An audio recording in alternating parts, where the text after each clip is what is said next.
बच्चों, जैसा कि आपको पता है, इससे पहले वाली क्लास के अंदर हम इस एक्सरसाइज के 10 क्वेश्चन जो हैं वो कंप्लीट कर चुके हैं। अब हम देखते हैं क्वेश्चन नंबर 11। क्वेश्चन नंबर 11 देखिए, क्वेश्चन नंबर 11 में क्या दिया हुआ है। क्वेश्चन नंबर 11 में कहता है कि Bhaichung's father is 26 year younger than Bhaichung's grandfather and 29 year older than Baichong's. The sum of all the ages is all the three is 135 years. Find the age of each one of them. कहता है कि जो बाईचोंग के पिताजी हैं, बाईचोंग एक लड़का है। क्वेश्चन देखिए ध्यान से, एक बार समझ लीजिए। अगर क्वेश्चन ध्यान से समझ में आ गया तो इजीली जो क्वेश्चन है वो सॉल्व हो जाएगा। बाईचोंग एक लड़का है, उसके पिताजी जो हैं वो 26 साल छोटे हैं उसके दादाजी से। बाईचोंग के पिताजी जो हैं वो उसके दादाजी से 26 साल छोटे हैं, और बाईचोंग जो है वो खुद 29 साल 29 ईयर, वो 29 साल क्या है, उससे बड़े हैं उसके दादाजी। उसके दादाजी उससे 29 साल बड़े हैं, और उसके पिताजी उसके दादाजी से 26 साल छोटे हैं।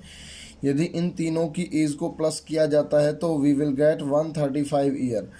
अगर बाईचोंग्स, उसके पिताजी और उसके दादाजी, इन सभी की उम्र को जोड़ा जाता है तो कितना आता है, 135 ईयर आता है। हमें सभी की एज क्या है बतानी है, सभी की उम्र हमें बतानी है। सो आसान क्वेश्चन है, देखते हैं। सबसे पहले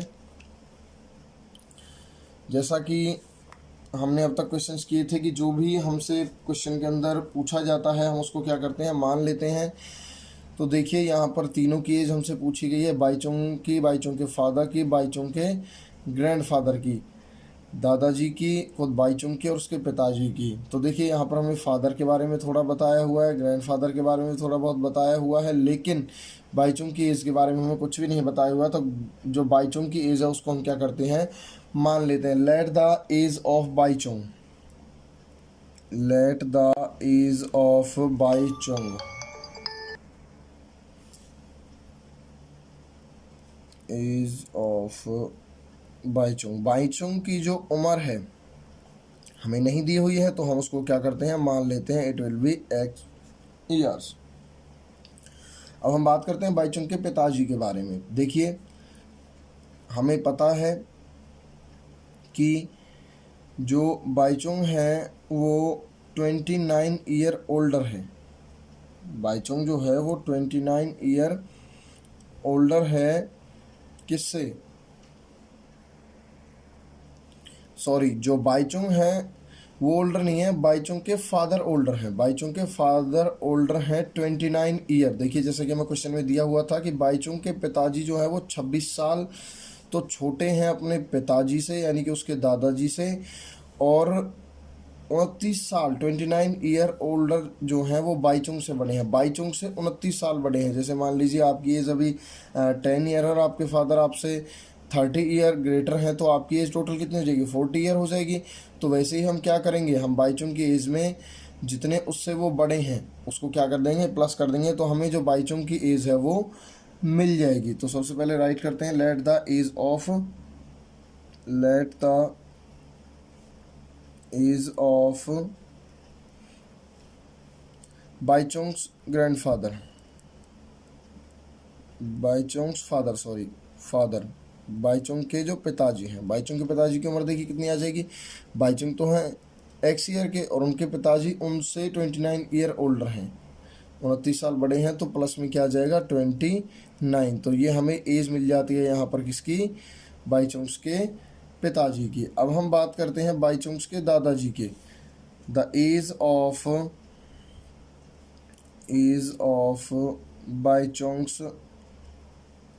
बाईचोंग्स ग्रैंडफादर। तो देखिए यहाँ पर हमें दिया हुआ था, क्या दिया हुआ था कि जो बाईचोंग है उसकी एज एक्स हो गई, उसके पिताजी जो हैं वो 29 ईयर ओल्डर हैं बाईचोंग से, और अपने पिता उसके दादाजी से वो 26 ईयर यंगर हैं, छोटे हैं। तो बाईचुंग की एज जितने उसके पिताजी उससे बड़े हैं, और वो अपने पिताजी से जितना छोटा है, उन तीनों को क्या कर देंगे हम, प्लस कर देंगे। क्वेश्चन थोड़ा कंफ्यूजिंग है लेकिन क्लियर रहें। तो देखिए एक्स तो एज हो जाएगी उसकी और उसके पिताजी की हो गई। अब 26 ईयर ओल्डर क्या है, वो छोटा है वो अपने पिताजी से। कौन, बाईचुंग के पिताजी। तो यहाँ पर 26 ईयर और क्या हो जाएगा, इसमें प्लस हो जाएगा। तो यहाँ से हम प्राप्त करते हैं x प्लस 55 ईयर। तो क्या है, ये एज आ गई किसकी, उसके दादाजी की। ये जो एज है ये बाईचुंग के तो दादाजी की है और बाईचुंग के पिताजी की है। अब देखिए नेक्स्ट, हमें क्वेश्चन में कहा गया था, क्या कहा गया था कि यदि हम इन तीनों को क्या करते हैं, प्लस करते हैं, तो then we will get 135 according to question. हम अगर तीनों को क्या करते हैं, प्लस करते हैं, किसको प्लस करते हैं, इसकी एज को, इसकी एज को और इसकी एज को, इन तीनों की एज को हम क्या करते हैं, प्लस करते हैं, तो हमें कितना मिलता है, हमें मिलता है 135। So we will write here x plus 29 plus x plus 55। तो यहाँ से कितना हो जाएगा 135, बिकॉज हमें क्वेश्चन में क्या है, गिवन है। तो यहाँ से देखिए सभी एक्स को प्लस कर लेते हैं। यहाँ से आ जाएगा 3x प्लस डिजिट जो है वो प्लस हो जाएंगे 84 एंड 135। तो 34 यहाँ 84 जो है ये यहाँ पर किसका है, प्लस में है, दूसरी तरफ जाएगा तो माइनस में हो जाएगा। 3x is equal to 135 minus 84। 3x is equal to 135 में से 84 माइनस होगा, we will get here 51। x यहाँ पर 3 किस में है, मल्टीप्लाई में है, इज इक्वल टू दूसरी तरफ जाएगा तो डिवाइड में चला जाएगा। 3 पे कैंसिल आउट हो जाएगा, 17 पे x विल बी हेयर 17। तो x की जो वैल्यू है वो कितनी निकल करके आती है, 17 निकल करके आती है। अब हमें कुछ नहीं करना, सिर्फ x की वैल्यू को क्या कर देना है, पुट कर देना है। उससे हमें सभी के जो आंसर्स हैं वो मिल जाएंगे। तो age of Bhaichung, the age of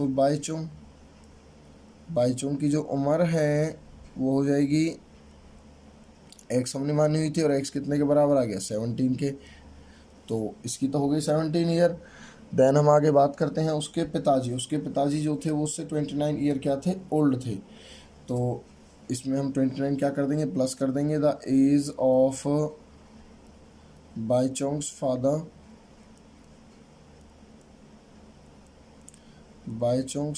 Baichung के पिताजी जो हैं वो x प्लस 29 थे।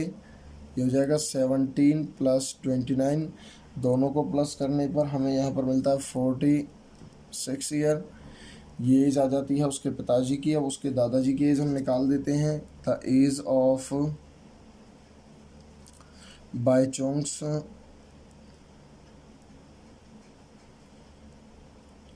ग्रैंडफादर, उनके जो ग्रैंडफादर की जो एज है वो देखिए हमें कितनी दी हुई थी, वो हमें दी हुई थी x प्लस 55। तो x की वैल्यू हमें पता है 17 है, प्लस में 55 हो जाएगा। दोनों को यहाँ से प्लस करने पर मिलता है 72 ईयर। तो देखिए इस तरीके से हमें जो बाईचुंग की एज है वो 17 ईयर, उसके पिताजी की उम्र जो उससे 29 ईयर ओल्डर थे वो 46 थी, और उसके जो दादाजी जो थे वो क्या थे, उसके पिताजी से 26 साल, उसके पिताजी जो थे उसके दादाजी से 26 साल छोटे थे। तो उसमें हमने सभी को प्लस कर दिया। तो यहाँ से जो है वो उसके जो ग्रैंडफादर की जो एज है वो आ जाती है 72 ईयर। इस तरीके से हमारा जो 11 क्वेश्चन है एक्सरसाइज 2.2 का वो कंप्लीट होता है। और हम देखते हैं नेक्स्ट क्वेश्चन।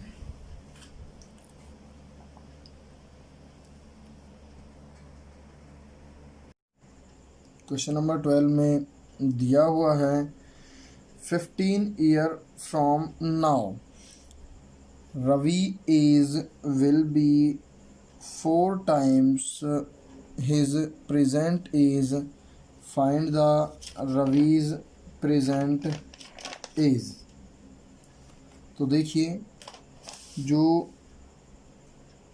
15 वर्ष बाद कहता है कि 15 ईयर फ्रॉम नाउ, अब से 15 वर्ष बाद जो रवि की आयु है वो उसकी प्रेजेंट एज से, यानी कि जो अभी जो उसकी एज है उससे कितनी हो जाएगी, 4 टाइम्स हो जाएगी, 4 गुनी हो जाएगी। हमें रवि की क्या बतानी है, प्रेजेंट एज बतानी है। देखिए सिंपल क्वेश्चन है बिल्कुल। सबसे पहले जो हमसे पूछा गया है उसे हम क्या कर लेते हैं, मान लेते हैं। तो देखिए रवि की एज पूछी है तो रवि की प्रेजेंट एज हम क्या कर लेते हैं, मान लेते हैं। Let the present age of Ravi, Ravi की जो वर्तमान आयु है वो कितनी हो जाएगी, नहीं पता, क्या कर लेते हैं उसको x मान लेते हैं। आगे हमें क्वेश्चन में दिया गया है कि 15 ईयर आफ्टर, 15 साल के बाद। तो आफ्टर 15 ईयर, आफ्टर 15 ईयर, तो 15 साल बाद जो उसकी एज है वो कितनी हो जाएगी, एज ऑफ रवि, रवि की जो एज है वो हो जाएगी x प्लस 15। भाई जैसे मान लीजिए कुछ भी है, आपकी जो एज थी अभी 10 ईयर है, आफ्टर 5 ईयर कितनी हो जाएगी, 15 हो जाएगी। तो उसी तरीके से इसकी एज अभी कुछ है, हमें नहीं पता कितनी है, 15 ईयर बाद कितनी हो जाएगी, हम उसमें क्या प्लस कर देंगे, 15 प्लस कर देंगे। तो हमें 15 ईयर के बाद जो एज होगी रवि की वो हमें क्या होगी, प्राप्त हो जाएगी, मिल जाएगी। अब हम आगे बात करते हैं, क्वेश्चन में कहता क्या है। अकॉर्डिंग टू क्वेश्चन कहता है कि जो रवि की एज है वो 4 गुनी हो जाएगी उसकी प्रेजेंट एज से, 4 गुना हो जाएगी। और उसकी जो एज है वो कितनी है, x प्लस 15 है, और कितनी गुनी हो जाएगी, 4 गुनी हो जाएगी प्रेजेंट एज से 15 साल के बाद। तो 15 साल बाद दो चीज़ें यहाँ पर हमें दी हुई हैं, एक तो 15 साल बाद और दूसरी 4 गुनी। तो 15 साल बाद एज कितनी आई है, 15 साल बाद एज आएगी x प्लस 15, और x है तो कितने टाइम्स हो जाएगी, 4 टाइम्स, 4 टाइम्स का मतलब 4 गुनी। तो 4 गुनी किसकी, प्रेजेंट एज की, और प्रेजेंट एज कितनी है, x है, तो यहाँ पर हो जाएगा ये 4x। देन x यहाँ पर प्लस में है, इज इक्वल टू से दूसरी तरफ जाएगा तो साइन चेंज हो जाएगा, 15 का 15, 4x माइनस x 15, 4x में से 1x कैंसिल आउट होगा तो यहाँ पर बचेगा 4x minus x is equal to 3x, 3 यहाँ पर मल्टीप्लाई में है, इज इक्वल टू से दूसरी तरफ आएगा तो डिवाइड में चला जाएगा, 15/3 इज इक्वल टू x, यहाँ से कैंसिल आउट हो जाएगा। x की जो वैल्यू है वो हमें 5 मिल जाएगी। तो यानी कि जो रवि की जो प्रेजेंट एज है वो कितनी है, 5 ईयर है। तो यहाँ पर हम लिख देंगे the present age of Ravi, Ravi की जो वर्तमान आयु है वो हो जाएगी 5 ईयर। यही हमसे क्वेश्चन के अंदर पूछा गया था। तो इस तरीके से जो क्वेश्चन नंबर 12 है वो सॉल्व होता है, थोड़ा आसान क्वेश्चन था। अब हम देखते हैं इसका next question, question number 13। Question number 13 में कहता है irrational number is such that when you multiply it by 5/2 and add 2/3 to the product you obtained -7/12. What is the number? तो देखिए आसान क्वेश्चन है, क्वेश्चन स्टार्ट करते हैं। पहले क्वेश्चन को थोड़ा समझ लेते हैं क्या कहता है। क्वेश्चन के अंदर कहा है कि कोई एक रेशनल नंबर यानी कि एक परिमेय संख्या है, उसे जब आप मल्टीप्लाई करते हो 5/2 से, 5/2 से उसे मल्टीप्लाई करने के बाद उसमें जब हमने ऐड किया 2/3 तो हमें क्या मिलता है, उसका जो प्रोडक्ट होगा, प्रोडक्ट में हमने 2/3 को ऐड कर दिया तो हमें मिलता है -7/12। तो हमें क्या बताना है, वो नंबर बताना है। तो देखिए सबसे पहले हमें पता है कि जो रेशनल नंबर हैं वो क्या होते हैं। हम रेशनल नंबर मान लेते हैं, जो क्वेश्चन के अंदर हमसे कहा गया है जो हमें निकालना होता है वही हम मान लेते हैं। तो यहाँ पे हमें दिया गया है कि नंबर बताना है, और कैसा नंबर बताना है, एक rational number. So let the rational number let the rational number, तो वो रेशनल नंबर है जो वो क्या होगा, लेट द रेशनल नंबर। हम सभी को पता है कि रेशनल नंबर जो होते हैं उन्हें हम पी अपॉन क्यू की फॉर्म में राइट करते हैं, तो यहाँ से आ जाएगा पी अपॉन क्यू।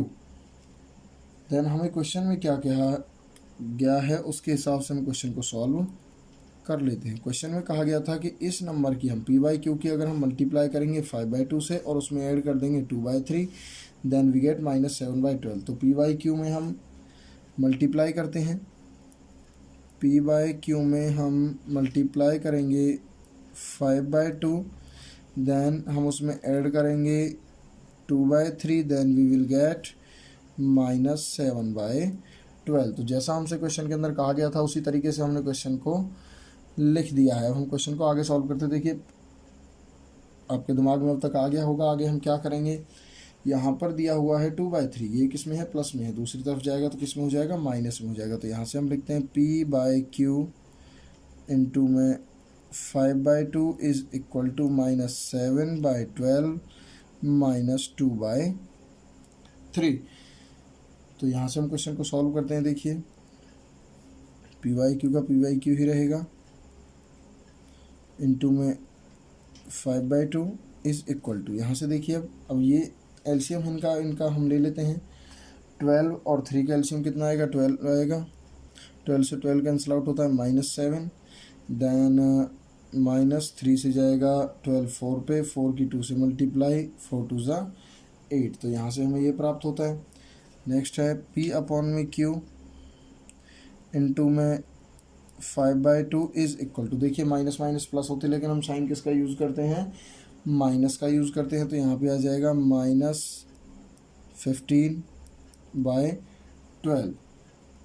तो यहाँ से देखिए 5/2 यहाँ पर मल्टीप्लाई में है, इज इक्वल टू से दूसरी तरफ लेकर के जाएंगे तो इनका जो साइन है वो क्या होगा, चेंज हो जाएगा। तो जो 2 डिवाइड में है वो मल्टीप्लाई में चला जाएगा, 5 जो मल्टीप्लाई में वो किस में चला जाएगा, डिवाइड में चला जाएगा। तो यहाँ से देखिए -15/12 इंटू में 2/15 कैंसिल आउट करते हैं, 6 जा, इससे जाएगा 3 जा, तो यहाँ से 1 और 2। तो यहाँ से P बाई क्यू जो है वो कितना आता है, P बाई क्यू की जो वैल्यू आएगी वो आएगी -1/2। और यही हमें क्वेश्चन के अंदर क्या था, निकालना था। तो यही वो एक रेशनल नंबर है जिसकी मल्टीप्लाई 5/2 से करने पर उसमें हमने ऐड किया था 2/3, तो हम क्या गेट करेंगे, -7/12। So this is the answer of the question number 13। अब हम देखते हैं नेक्स्ट क्वेश्चन इस एक्सरसाइज का, क्वेश्चन नंबर 14। क्वेश्चन नंबर 14 है। 14 में कहता है Lakshmi is a cashier in A bank, she has currency notes of denominators ₹100, ₹50 and ₹10 respectively. The ratio of the number of these notes is 2:3:5. The total cash with Lakshmi is 4 lakh rupees. How many notes of each denominations does Lakshmi have? Lakshmi जो है वो एक bank में cashier का जो काम है वो करती है। उसके पास 100 रुपये के, 50 रुपये के और 10 रुपये के कुछ नोट हैं। उनका जो अनुपात है, उन नोटों का जो अनुपात है वो इस तरीके से रहेगा 2:3:5। देन जो टोटल कैश है वो लक्ष्मी के पास कितना है, 4 लाख रुपीज़ है। हमें बताना है कि उसके पास हर एक प्रकार के कितने नोट हैं। बहुत आसान क्वेश्चन है, ध्यान से समझने की ज़रूरत है, ध्यान से क्वेश्चन को समझें। तो स्टार्ट करते हैं question.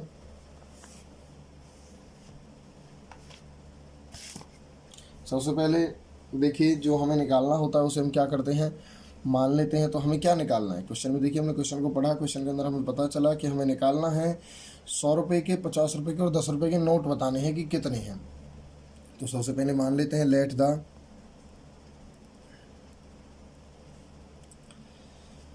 The number of ₹100 notes. तो कितने हो जाएंगे, देखिए उनका जो हमें रेशो गिवन है, रेशो गिवन है, वैसे तो हम x मानते नॉर्मली तो, लेकिन हमें रेशो गिवन है 2, तो ये आ जाएगा 2x। अब मान लेते हैं द नंबर ऑफ रुपीज़ 100 हो गया, देन 50 नोट्स ये हो जाएगा। देखिए इसको भी हम x मानते लेकिन हमें रेशियो गिवन है, तो कितना आ जाएगा, 3x आ जाएगा। नेक्स्ट आगे हम बात करते हैं rupees of 10, number of rupees 10 notes, 10 रुपये के नोट्स की जो संख्या है वो है 5x। तो देखिए अब हमें जो टोटल मनी है उसके पास वो x के रूप में है वो निकाल लेनी है। तो देखिए यहाँ से आ जाएगी जो टोटल मनी उसके पास है, टोटल मनी देखिए हम किस तरीके से निकाल सकते हैं। टोटल मनी सी हैड 100 रुपये के इतने नोट हैं, तो हमें इससे मल्टीप्लाई करना पड़ेगा। 50 रुपये के इतने नोट हैं, हमें इससे मल्टीप्लाई करना पड़ेगा। और 10 रुपये के इतने नोट है, इसको हमें इससे मल्टीप्लाई करना पड़ेगा। और सभी को क्या कर देना पड़ेगा, प्लस करना पड़ेगा। तो देखिए 100 इंटू में 2x प्लस 50 इंटू में 3x प्लस 10 इंटू में 5x।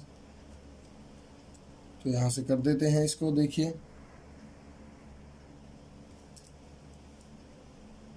200x plus 150x plus 50x, सभी को प्लस करने पर we will get hair 400x। 400x जो हमें यहाँ से प्राप्त हो जाते हैं। यानी कि हमारे पास जो टोटल मनी है वो x के रूप में कितनी है, 400x। लेकिन हमें वो दी भी तो हुई है क्वेश्चन के अंदर, टोटल कैश कितना दिया हुआ है, 4 लाख दिया हुआ है। यानी कि जो 400x है वो इज इक्वल है किसके, 4 लाख के। तो अकॉर्डिंग टू क्वेश्चन हम क्वेश्चन को सॉल्व कर देते हैं। अकॉर्डिंग टू क्वेश्चन हमें दिया हुआ है कि जो 400x है that is equal to 4 lakh. तो यहाँ से देखिए इजीली अब क्वेश्चन जो है हमारा वो सॉल्व हो जाएगा। x का x 4 लाख यहीं रहने देते हैं, 400 इसके नीचे आ जाएगा क्योंकि यहाँ पर मल्टीप्लाई में है, दूसरी तरफ जाएगा तो किस में आ जाएगा, डिवाइड में आ जाएगा। 20 से 20 कैंसिल आउट, 4 से कैंसिल आउट हो जाएगा 1 पे। तो यहाँ से बचता है जो x की जो वैल्यू है वो आ जाएगी हमारे पास 1000। यानी कि x की वैल्यू कितनी आ गई, 1000 आ गई। अब हमें कुछ नहीं करना, put the value of x in the, ऊपर हम x के जो मान है वो रख देते हैं। इससे क्या होगा, हमें जो आंसर्स हैं सारे वो मिल जाएंगे। तो देखिए सभी क्वेश्चन के आंसर मिल जाएंगे। तो स्टार्ट करते हैं। The number of rupees 100 notes, 100 रुपये के जो नोट्स हैं वो किस तरीके से आ जाएंगे, 2 इंटू में 1000 इट विल बी 2000। यानी कि जो 100 रुपये के नोट है वो कितने हो जाएंगे, 2000 हो जाएंगे। अब हमें जो 50 रुपये के नोट निकालने थे, the number of rupees 50 notes, 50 के नोट्स कितने हो जाएंगे, हमें करना है 3 इंटू में 1000, तो ये हो जाएगा 3000 हो गया यहाँ से। देन लास्ट में है the number of rupees 10 notes. तो 10 रुपये के नोट्स की जो संख्या है वो कितनी हो जाएगी, हमें 5 से 1000 की मल्टीप्लाई हम कर देते हैं, तो यहाँ से हमें मिलता है 5000। तो इस तरीके से जो हमारा क्वेश्चन है वो कंप्लीट होता है, क्वेश्चन नंबर 14। अब हम देखते हैं नेक्स्ट क्वेश्चन इस एक्सरसाइज का, क्वेश्चन नंबर 15। कहता है कि I have a total of rupees 300 in coins of denomination rupees 1, rupees 2, rupees 5 the number of rupees 2 coins is 3 times the number of rupees 5 coins. The total number of the coin is 160. How many coins of each denomination with me? मेरे पास कुल 300 रुपये के सिक्के हैं और वो किस तरीके से हैं, किस रूप में हैं, 1 रुपये के हैं, 2 रुपये के हैं और 5 रुपये के हैं। और कहता है कि जो 2 रुपये के सिक्के हैं, 2 रुपये के सिक्कों की जो संख्या है वो 3 गुनी है 5 रुपये के सिक्कों से। दो रुपये के सिक्कों की जो संख्या है वो 5 रुपये के सिक्कों की संख्या से 3 गुनी है।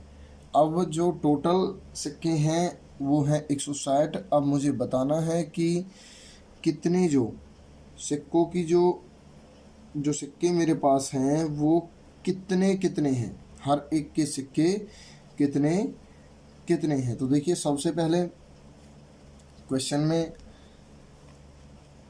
हम 2 बातें लिखते हैं, एक तो जो हमसे पूछा गया है और एक जो हमें दिया हुआ है। तो सबसे पहले हम लिख लेते हैं कि जो हमें दिया हुआ है, क्वेश्चन के अंदर दिया हुआ है जो टोटल रुपए जो हैं वो हमें गिवन है। टोटल मनी कितनी है क्वेश्चन के अंदर, देखिए टोटल मनी है, टोटल कॉइन्स है 160 रुपीज़ और टोटल मनी जो है वो है 300 रुपीज़। तो टोटल मनी लिखते हैं सबसे पहले, टोटल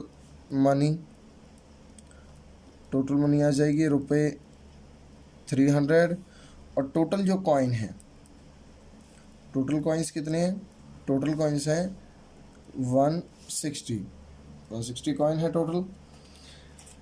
अब हम अपना क्वेश्चन स्टार्ट करते हैं। अब निकालना क्या है, हमें बताना है कॉइन्स की संख्या। तो कितने रुपए के कॉइन्स की, पहले 5 रुपये की, 2 रुपये की और 1 रुपये की। तो सबसे पहले हम लिखते हैं, देखिए हमें सबसे पहला क्लू जो दिया हुआ है वो कहता है कि जो 2 रुपये के सिक्कों की संख्या है वो 3 गुनी है 5 रुपये के सिक्कों की संख्या से। तो सबसे पहले हमें भाई इसका मतलब ये है कि मैं 5 रुपये के सिक्कों की संख्या के बारे में कुछ नहीं दिया हुआ, तो सबसे पहले हम 5 रुपये के सिक्के मान लेते हैं। Let the number of rupees 5 coins, हमें इसके बारे में कुछ नहीं दिया हुआ तो हम क्या करते हैं, इसको x मान लेते हैं। उसके बाद हमें 2 रुपये के सिक्कों के बारे में एक स्टेटमेंट दी हुई है, the number of rupees 2 coins is 3 times the number of rupees 5 coins। यानी कि जो 2 रुपये के सिक्कों की संख्या है वो 5 रुपये के सिक्कों की संख्या से 3 गुनी है। तो रुपये के 2 के जो कॉइन है वो कितने हैं, 3x हैं। The number of rupees 2 coins, तो वो कितने हो जाएंगे, 3x हो जाएंगे, क्योंकि वो 5 रुपये के सिक्कों की संख्या से कितने हैं, 3 गुने हैं। अब देखिए हमें 5 रुपये के बारे में बता दिया, 2 रुपये के बारे में बता दिया, 1 रुपये के बारे में कुछ नहीं बता रखा। तो हम थोड़ा सा क्वेश्चन में से यूज़ कर लेते हैं कि जो टोटल सिक्के हैं, टोटल सिक्के कितने हैं 160। तो एक तो आ गया x और एक आ गया 3x, तो जो बच कितने जाएंगे, 160 में से हम उनको माइनस कर देंगे। तो हमारा जो दो नंबर ऑफ रुपीज़ 1 कॉइन है वो निकल जाएंगे। 1 रुपीज़ के कॉइन्स हम कैसे निकाल सकते हैं, टोटल सिक्के कितने थे 160। अब 2 हमें पता है, तीसरा कैसे निकालेंगे, उसको 160 में से माइनस कर देंगे। तो 160 माइनस x प्लस 3x, तो यहाँ से आ जाएगा 160 माइनस 4x। तो ये वाली संख्या जो है वो आ जाएगी 1 रुपये के सिक्कों की। अब हम आगे क्वेश्चन को स्टार्ट करते हैं। जो क्वेश्चन में दिया हुआ है कहता है कि जो टोटल मनी है, टोटल मनी जो है वो एक तरीके से तो 300 रुपये है। हमने इससे पहले वाला क्वेश्चन भी किया था, उसके अंदर भी हमें एक तो मनी जो थी टोटल वो एक x के रूप में थी और जो दूसरी मनी टोटल थी वो रुपीज़ के रूप में थी। तो हम पहले इसकी टोटल मनी निकाल लेते हैं। टोटल मनी देखिए ये तो हमें दी हुई है x में, सॉरी उसमें, कि भाई 300 रुपये हमें दिए हुए हैं, लेकिन अब हमें x में भी जो टोटल मनी है वो निकालनी पड़ेगी। अब वो कैसे आएगी, वो ऐसे आएगी कि 5 रुपये के जो कॉइन्स हैं उनकी मल्टीप्लाई x से होगी, प्लस में 2 रुपये के कॉइन है उनकी मल्टीप्लाई 3x से होगी, और 1 रुपये के जो कॉइन है उनकी मल्टीप्लाई किससे होगी, 160 माइनस 4x से होगी। और उसे हम किसके इक्वल रख देंगे, उसे हम 300 के इक्वल रख देंगे, जिससे हमारा जो क्वेश्चन है वो सॉल्व हो जाएगा। तो start the question. 5x, 5 into में x, प्लस में 2 इंटू में 3x, प्लस में 1 इंटू में 160 माइनस 4x, ये किसके इज इक्वल है, ये इज इक्वल होगा, यहीं से देखिए हम जो टोटल मनी है वो निकाल लेते हैं, और अकॉर्डिंग टू क्वेश्चन भी हम यहाँ से कर सकते हैं। टोटल मनी जो है वो किसके बराबर है, टोटल मनी इज इक्वल है 300 के। बिल्कुल भाई, ये जो मनी है किसके इक्वल है, 300 के इक्वल है ये वाली मनी। तो यहाँ से हम क्वेश्चन को पहले सॉल्व कर लेते हैं। देखिए 5x प्लस 6x प्लस में 160 minus 4x is equal to 300। अब हम x वालों को एक साथ प्लस कर लेते हैं, तो यहाँ पे आ जाएगा 5x 6x और ये है माइनस 4x। 5 6 हो गया हमारा 11x, ये माइनस का 4x हो जाएगा, प्लस में 160 इज इक्वल टू 300। तो यहाँ से आ जाएगा 7x, यहाँ पर 160 किसका है, ये प्लस का है, इज इक्वल टू से दूसरी तरफ इसको हम लेकर के चले जाएंगे, माइनस का हो जाएगा।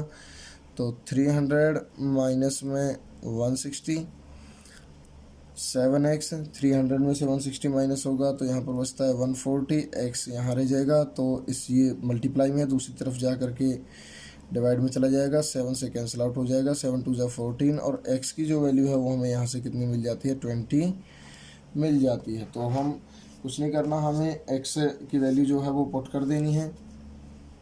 सो write here the number of ₹5 coin, ₹5 coins जो हैं वो कितने हो जाएंगे, x हो जाएंगे, और x की वैल्यू कितनी आई है, 20 आई है। अब हम नेक्स्ट निकाल देंगे द नंबर ऑफ ₹2 कॉइन्स, 2 रुपये के सिक्कों की जो संख्या वो कितनी हो जाएगी, 3 इंटू में x हो जाएगी। सो 3 इंटू में 20 is equal to how much, 60।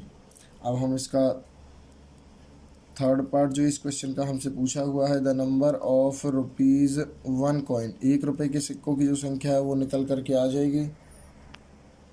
तो यहाँ से हम x की वैल्यू वहाँ पर रख देते हैं, 160 माइनस 4 इंटू में 20, तो यह जाएगा 160 माइनस 4 2 8 हो जाएगा, और यहाँ से आंसर हमें मिल जाएगा 80। तो इस तरीके से हमारा जो क्वेश्चन नंबर 15 है इस एक्सरसाइज का वो कंप्लीट होता है। अब हम देखते हैं एक्सरसाइज 2.2 का सबसे लास्ट वाला क्वेश्चन जो बचा हुआ है, question number 16।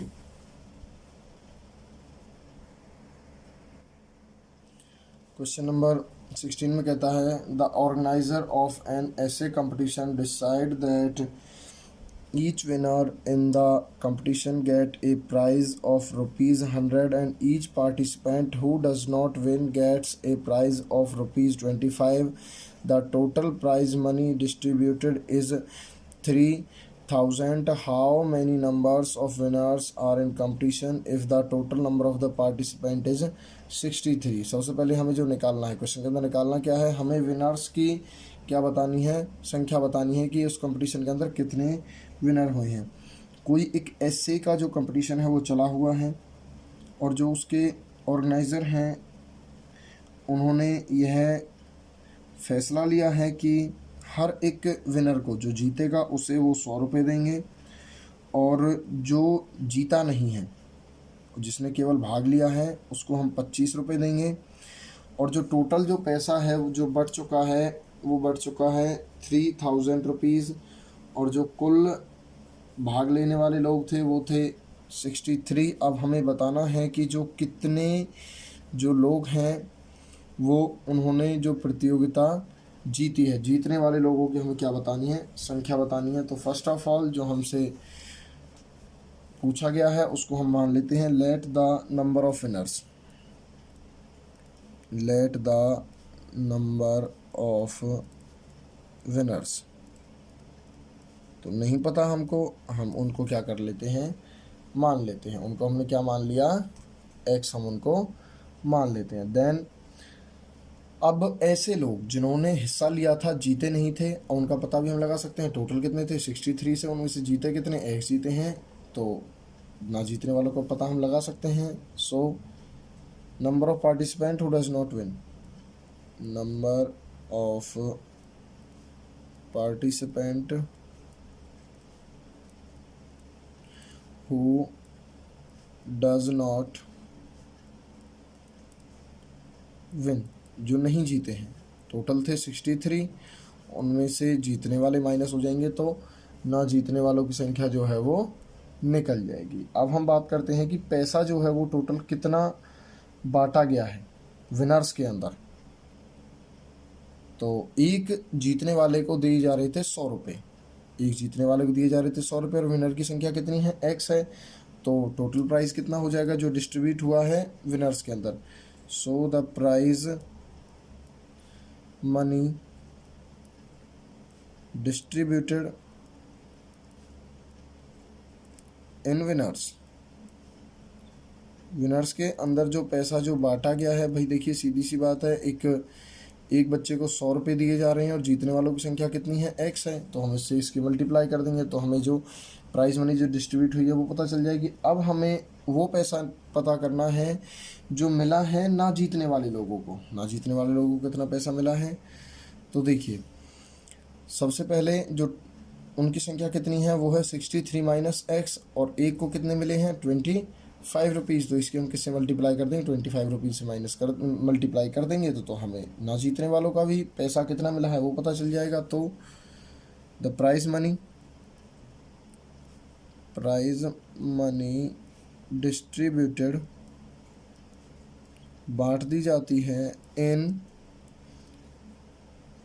Sorry prize distributed in नहीं आएगा, 2 आएगा, यहाँ पर भी 2 आएगा, डिस्ट्रीब्यूटेड टू पार्टिसिपेंट, उन सहभागी प्रतियोगियों के बीच में बांट दी जाती है हु डज नॉट विन, जो नहीं जीते हैं, क्योंकि उन्होंने फैसला किया था जो नहीं जीते हैं उनको वो कितना देंगे 25 रुपीज़ देंगे। तो उनकी जो संख्या थी वो थी 63 माइनस x, और एक को वो दे रहे थे 25 रुपीज़। तो यहाँ से आ जाएंगे 63 माइनस x इंटू में 25। अब जो टोटल मनी जो डिस्ट्रीब्यूट हुई है वो कितनी डिस्ट्रीब्यूट हुई है, 100 प्लस में 63 माइनस x इंटू में 25। टोटल मनी कितनी डिस्ट्रीब्यूट हुई है, 100 plus 25, 100 plus 63 minus x into में 25। और वैसे टोटल पैसा कितना था, टोटल पैसा था कितना 3000 रुपये। तो ये 3000 रुपये बराबर हैं इन दोनों के प्लस के। तो अकॉर्डिंग टू क्वेश्चन हम यहाँ से क्वेश्चन को क्या कर देते हैं, सॉल्व कर देते हैं। अकॉर्डिंग टू क्वेश्चन जो टोटल मनी है वो निकल करके हमारे पास आ जाएगी। टोटल मनी देखिए हम दोनों तरफ से निकाल लेते हैं, x की तरफ से भी और जो हमें नंबर्स दिए हुए हैं उनकी भी। तो देखिए यहाँ पर टोटल मनी कितनी है, यहाँ पर है total money 100x plus 63 minus x into में 25 है, और वैसे कितनी है 3000 रुपीज़ है। तो देखिए यहाँ से 100 का 100 रहेगा, 100x प्लस 63 की एक बार मल्टीप्लाई हम 25 से करेंगे और माइनस में 25x हो जाएगा। तो जब हम 63 से 25 की मल्टीप्लाई करेंगे तो यहाँ पर हमें मिलता है 1575, माइनस में आ जाएगा 25x 3000 हो जाएगा। अब देखिए यहाँ से 2 x वाली संख्याएं हैं और एक नंबर वाला है, नंबर वाले को हम दूसरी तरफ ले जाएंगे और इनको यहीं पर सॉल्व कर लेते हैं। तो 100 माइनस में 25x, 100x माइनस में 25x is equal to 3000 minus 1575। तो यहाँ से देखिए यहाँ से बचता है 75x, और यहाँ से जब हम 3000 में से 1575 को जब हम माइनस करेंगे तो यहाँ पे बचता है 5245। 1425 यहाँ से बचता है, और x से जब ये मल्टीप्लाई में है इज इक्वल टू से दूसरी तरफ जाएगा तो डिवाइड में चला जाएगा। 75 से जब हम इसको कैंसिल आउट करेंगे तो ये यहाँ पर चला जाएगा 9 पे। सो x की जो वैल्यू है वो हमें यहाँ से कितनी मिल जाती है, 19 मिल जाती है। 9 पे नहीं जाएगा, हाँ 1 और 9 19 जहाँ पे कंप्लीट ये होता है। तो x की वैल्यू अब क्या कर देते हैं, हम इसके अंदर पुट कर देते हैं, जिससे क्या होगा कि जो हमें क्वेश्चन के अंदर हमसे पूछा गया था वो सभी निकल जाएंगे। वैसे हमसे क्वेश्चन के अंदर पूछा क्या गया था, क्वेश्चन के अंदर पूछा गया था द नंबर ऑफ विनर्स, केवल हमसे विनर्स की संख्या पूछी गई थी, तो वो हमारी आ चुकी है। So the number of winners, number of winners कितने हो जाएंगे, 19 हो जाएंगे। तो इस तरीके से जो हमारा क्वेश्चन है वो कंप्लीट होता है।